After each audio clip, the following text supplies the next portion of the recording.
ನಮಸ್ಕಾರ ಕನ್ನಡಿಗರೇ, ನಾನು ನಿಮ್ಮ ಪ್ರೀತಮ. ಇವತ್ತು ನಾನು ರೋಸ್ಟ್ ಮಾಡ್ತಿರೋದು 1000 ಸಬ್ಸ್ಕ್ರೈಬರ್ಸ್ ಆಗಿದ್ದಕ್ಕೆ Q&A ಮಾಡೋಣ ಅಂತ ಒಂದು ಪೋಸ್ಟ್ ಹಾಕಿದ್ದೆ. ಅದಾಗೋಷ್ಟೊತ್ತಿಗೆ 2000 ಮಾಡಿಬಿಟ್ಟಿದ್ದೀರಾ.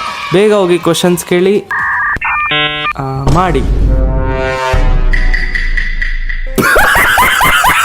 ಈ ಮೂವಿ ಹೆಸರು ಗೋಟ್ ಅಂತ ಇಡೋ ಬದಲು ಮೇಕೆ ಅಂತ ಇಟ್ಟಿದ್ರೆ ಸೂಟ್ ಆಗೋದು. ಯಾಕಂದರೆ ಕೊನೆಯಲ್ಲಿ ನಾವೆಲ್ಲ ಆಗಿದ್ದು ಅದೇನೆ. ಈ ಮೂವಿ ನೋಡುವಾಗ ನಾನು ತುಂಬ ಎಂಜಾಯ್ ಮಾಡಿದೆ. ಯಾಕಂದರೆ ಹೆಲಿಕಾಪ್ಟರ್ ಟ್ರೈನ್ ಮೇಲೆ ಬಂದು ಲ್ಯಾಂಡ್ ಆಗುತ್ತೆ, ಮೆಟ್ರೋ ಒಳಗೆ ಬೈಕ್ನ ಓಡಿಸ್ತಾರೆ, ನಮ್ಮಣ್ಣ ಸ್ಟೇಡಿಯಂ ಲೈಟಿಂಗ್ಸ್ ಮೇಲೆ ನಿಂತಿರ್ತಾನೆ. ಇಷ್ಟೆಲ್ಲ ಸಾಕಾಗಿಲ್ಲ ಅಂತ ಕೊನೆಗೆ ಸ್ಟೇಡಿಯಂ ರೂಫ್ ಮೇಲೆ ನಮ್ಮಣ್ಣ ಬೈಕ್ನ ಓಡಿಸ್ತಾನೆ. ಯಾಕೆ ಈ ಮೂವಿ ಸ್ಟಾರ್ಟಿಂಗಲ್ಲಿ ನಮ್ಮ ಹೀರೋದು ಎಂಟ್ರಿ ಆಗುತ್ತೆ. ನಮ್ಮಣ್ಣನ ಹೆಸರು MS ಗಾಂಧಿ. ಒಂದು ದರಿದ್ರ ಜೋಕ್ ಬರ್ತಿದೆ, ಹೇಳ. ರೆಡಿಯಾಗಿರಿ ಹೇಳ್ತಿದ್ದೀನಿ. MS ಧೋನಿಗೂ ಮಹಾತ್ಮ ಗಾಂಧಿಗೂ ಮಗು ಆದರೆ ಏನು ಹೆಸರಿಡ್ಬೋದು ಗೊತ್ತಾ? MS ಗಾಂಧಿ. ಎಷ್ಟು ನಮಗೆ ಬೇಜಾರಾಗೋಯ್ತು ಅಂತಂದ್ರೆ ನಮ್ಮ ಜೀವನದಲ್ಲಿ ಅಷ್ಟು ಬೇಜಾರಾಗಲಿಲ್ಲ.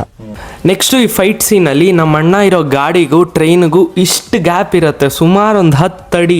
ಆದರೆ ನಮ್ಮಣ್ಣ ರಾಕೆಟಿಂದ ಸೇವ್ ಆಗೋಕ್ಕೆ ಸೀದಾ ಗಾಡಿಯಿಂದ ಜಂಪ್ ಹೊಡಿತಾನೆ.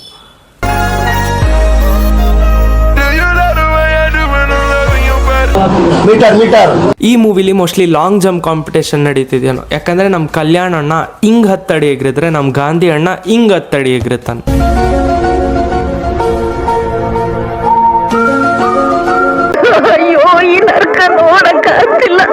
ಇವ್ರು 4 ಜನ ಒಂದು ಇಂಡಿಯನ್ ಏಜೆನ್ಸಿ ಕೆಲಸ ಮಾಡೋರಂತೆ. ಎಲ್ಲ ಮೂವಿ ಥರ ಇವಾಗ ಒಂದು ಸಾಂಗ್ ಬರತ್ತೆ.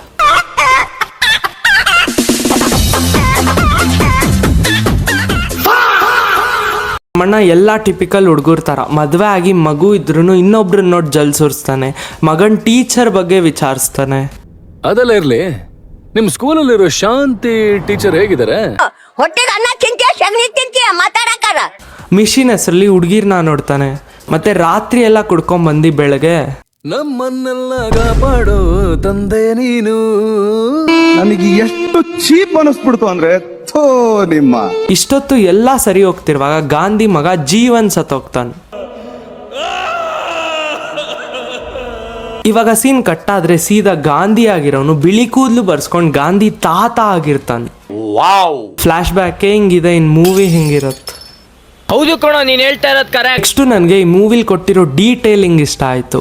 TNCM 2026.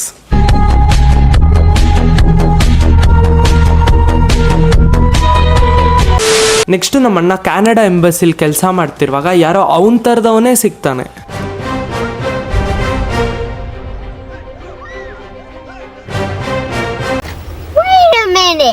ಸರಿಯಾಗಿ ಕ್ಯಾಲ್ಕುಲೇಟ್ ಮಾಡಿದ್ರೆ ಆ ಹುಡುಗಂಗೆ ಸುಮಾರು 20-21 ವರ್ಷ ಇರುತ್ತೆ. ನಮ್ಮ ಗಾಂಧಿ ಅಣ್ಣ ಕೂಡ 20 ವರ್ಷ ಹಿಂದೆ ಕ್ಯಾನಡಾಗೆ ಒಬ್ಬನೇ ಬಂದಿದ್ದ. ನಿಮಗೆಲ್ಲ ಅರ್ಥ ಆಯ್ತು ಅನ್ಸುತ್ತೆ. ಈ ಮೂವಿಲಿ ಯಾರಿಗೂ ಕಾಮನ್ ಸೆನ್ಸೇ ಇಲ್ಲ. ಯಾಕಂದರೆ ಬೈಕ್ ಚೇಸಿಂಗ್ ಸೀಕ್ವೆನ್ಸಲ್ಲಿ ಕಾಲ್ ಮಾಡ್ತಾರೆ, ಬಿಲ್ಡಿಂಗ್ ಇಳಿವಾಗ ಕಾಲ್ ಮಾಡ್ತಾರೆ, ಶೂಟ್ ಮಾಡುವಾಗ ಕಾಲ್ ಮಾಡ್ತಾರೆ. ಆದರೆ ಇದು ಮಜಾ ಅಲ್ಲ. ಎಷ್ಟೇ ಬ್ಯುಸಿ ಇದ್ರು, ಎಣ ಮೇಲೆ ಎಣ ಬಿದ್ರು, ಯಾವುದೇ ಮಿಷಿನ್ ಮಾಡ್ತಿರೋ ನಮ್ಮಣ್ಣ ಕಾಲ್ ಎತ್ತಾನೆ. ಹೇಳಮ್ಮ, ಏನ್ ಶಬ್ದ ಅದು? ಅದು ಏನೂ ಇಲ್ಲಮ್ಮ, ಈ ಬಾಯಲ್ಲಿ ಏನು? ಹೇಳು. ತುಂಬಾ ಕಷ್ಟ ಬ್ರೋ. ಮುಂದೆ ಆ ಹುಡುಗ ಕ್ಯಾನಡಾ ಪ್ರಾಡಕ್ಟ್ ಅಲ್ಲ, ಇಂಡಿಯಾ ಪ್ರಾಡಕ್ಟ್, ನಮ್ಮ ಸತ್ತಿರೋ ಜೀವನೇ ಅಂತ ನಮ್ಮ ಅಣ್ಣಂಗೆ ಗೊತ್ತಾಗಿ ತುಂಬ ಖುಷಿ ಆಗ್ತಾನೆ. ಮುಂದೆ ನಮ್ಮ ನಾಜೀರ್ ಅಣ್ಣನ ಯಾರೋ ಬೈಕಲ್ಲಿ ಚೇಸ್ ಮಾಡ್ಕೊಂಡ್ಬಂದು ಸಾಯಿಸ್ತಾರೆ. ಇದೇನು ನಾರ್ಮಲ್ ಆಗಿದೆಯಲ್ಲ ಅಂತ ನೀವು ಯೋಚನೆ ಮಾಡ್ತಿರ್ಬೋದು. ಆದರೆ ಆ ಬೈಕ್ ಚೇಸ್ ಸೀಕ್ವೆನ್ಸ್ ನಡೆಯೋದು ಮೆಟ್ರೋ ಸ್ಟೇಷನಲ್ಲಿ.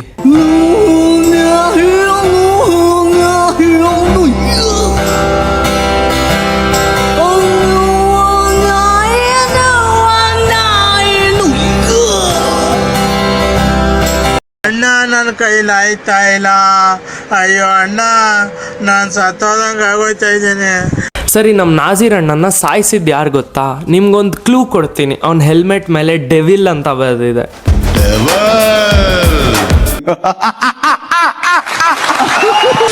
ಆದರೆ ರಿಯಲ್ ಆಗಿ ಸಾಯಿಸಿದ್ದು ನಮ್ಮ ಜೀವನ್ ಅಣ್ಣ.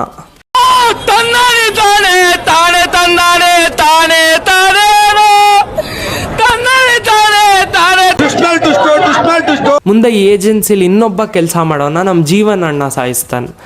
ಇನ್ನೊಂದು ಸಾಂಗು, ಅವಳು ಕಣ್ಣಲ್ಲಿ ನೋಟಲು ಒಂದು ಸ್ಪಾರ್ಕು, ನನ್ನ ಮುಂದೆ ಅವಳು ಬಂದ್ರೆ ಕ್ಯಾಟ್ ವಾಕು. ಇವಾಗ ಇನ್ನೊಂದು ಟ್ವಿಸ್ಟ್ ಬರುತ್ತೆ, ಬರೀ ಜೀವನ ಅಲ್ಲ, ಕಲ್ಯಾಣ್ ಅಣ್ಣ ಕೂಡ ವಿಲನ್ ಸೈಡ್ ಅಂತೆ. ಯಾರ್ಯಾರಿದಾರೋ ಒಟ್ಟಿಗೆ ಹೇಳ್ಬಿಡ್ರಪ್ಪ. ನೆಕ್ಸ್ಟು ಇನ್ನೊಂದು ಸಾಂಗ್ ಬರುತ್ತೆ, ಆದರೆ ಇದ್ರ ಸ್ಪೆಷಾಲಿಟಿ ಏನಂದ್ರೆ ನಮ್ಮ ಅಣ್ಣ ಇಲ್ಲಿ ಆಕ್ಟಿಂಗ್ ಮಾಡ್ತಿರಲ್ಲ.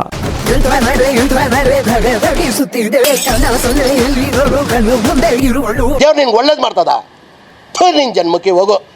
ಸೀದಾ ಕ್ಲೈಮ್ಯಾಕ್ಸಿಗೆ ಬರೋಣ. ಇಲ್ಲಿ CSK versus Mumbai Indians semifinals ನಡೀತಿರತ್ತೆ. ಸ್ಟೇಡಿಯಮಲ್ಲಿ ಬಾಂಬ್ ಇಡಕ್ಕೆ ವಿಲನ್ ಪ್ಲಾನ್ ಮಾಡಿರ್ತಾನೆ. ಅಲ್ಲ, ನೀವೆಲ್ಲ ಅಷ್ಟು ದೊಡ್ಡ ಸ್ಟೇಡಿಯಮಲ್ಲಿ ಸೆಕ್ಯೂರಿಟಿ ಇರುತ್ತೆ, ಹಿಂಗೆ ಬಾಂಬ್ ಇಡ್ತಾನಂತ ಯೋಚನೆ ಮಾಡ್ತಿದ್ರೆ, ಅಲ್ಲ, ಧೋನಿ ಡ್ರೆಸ್ಸಿಂಗ್ ರೂಮ್ಗೆ ಆರಾಮಾಗಿ ಹೋಗಿದ್ದಾನೆ, ಇನ್ನು ಬಾಂಬೆಲ್ಲ ಚಿಂದಿ. ಮುಂದೆ ನಮ್ಮ ಶಿವಕಾರ್ತಿಕೇಯ ಅಣ್ಣ ಕೂಡ ಕ್ಯಾಮಿಯೋ ಮಾಡ್ತಾನೆ. ಫ್ಯಾನ್ಸ್ ದಳಪತಿ ಹೇಳಿದ ಹಾಗೆ ಕಿಡ್ಸ್ ಮಾತ್ರ ಅಲ್ಲದೆ ಈಗ ದೊಡ್ಡವ್ರಿಗೂ ಇಷ್ಟ ಆಗ್ಬಿಟ್ಟೆ. ನನಗೆ ಈ ಸ್ಕೋರ್ ಬೋರ್ಡ್ ನೋಡಿ ತಲ್ಲೇ ಎಲ್ಲ ತಿರ್ಗೋಯ್ತು. ಯಾಕಂದರೆ CSK 9 ವಿಕೆಟ್ ಕಳ್ಕೊಂಡಿದ್ರು. ಬ್ಯಾಟಿಂಗ್ ಆಡ್ತಿರೋದು ರಾಯ್ಡು ಮತ್ತು ಓಪನಿಂಗ್ ಬ್ಯಾಟ್ಸ್ಮನ್ ಆಗಿರೋ ಕಾನ್ವೇನೂ ಅಲ್ಲ, ಕಾನ್ವೈ. ನೋವಿದೆ, ಆಕ್ರೋಶ ಇದೆ. ಇಲ್ಲಿ ಇನ್ನೂ ಮಜಾ ಏನಂದರೆ ಮುಂಬೈ ವರ್ಸಸ್ CSK ಸೆಮಿಫೈನಲ್ಸಲ್ಲಿ ಬೌಲಿಂಗ್ ಮಾಡ್ತಿರೋದು ಟ್ರಿಸ್ಟನ್ ಸ್ಟಬ್ಸು. ಅವ್ನು Delhi capitals wicket keeper batsman bowling ಮಾಡ್ತಿರೋದು, ಅದು ಮುಂಬೈಗೆ. ನನಗಂತೂ ಈ ಜೀವನವೇ ಬೇಸರ ಆಗೋಗ್ಬಿಟ್ಟಿದೆ. ಆ ಕಡೆ ನಮ್ಮ ಜೀವನ ಅಣ್ಣ ಮತ್ತು ಗಾಂಧಿ ತಾತ ಫೈಟ್ ಆಡ್ತಿರ್ತಾರೆ, ಅದು ಸ್ಟೇಡಿಯಂ ರೂಫ್ ಮೇಲೆ ಬೈಕಲ್ಲಿ ಬಂದು. ನಿನ್ಗೆ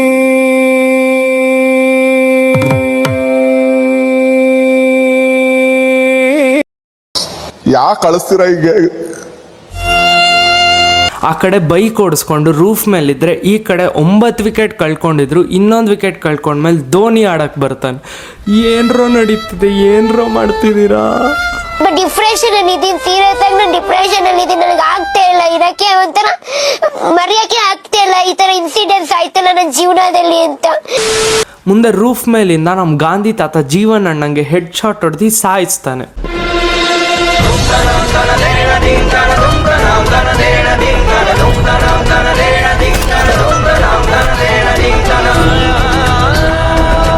ಇನ್ನೆಲ್ಲ ಕಣ್ಣಿಂದ ನೋಡಿ ಕಂಗಾಲ ಆಗ್ಬಿಟ್ಟಿದೀನಿ. ಕಾಯ್ರಿ ಇನ್ನ ಮುಗ್ದಿಲ್ಲ. ಒಂದ್ ಜೀವನ್ ಸತ್ತ, ಆದ್ರೆ ಇನ್ನ ಇಬ್ರನ್ ಸೃಷ್ಟಿ ಮಾಡ್ತಾರ.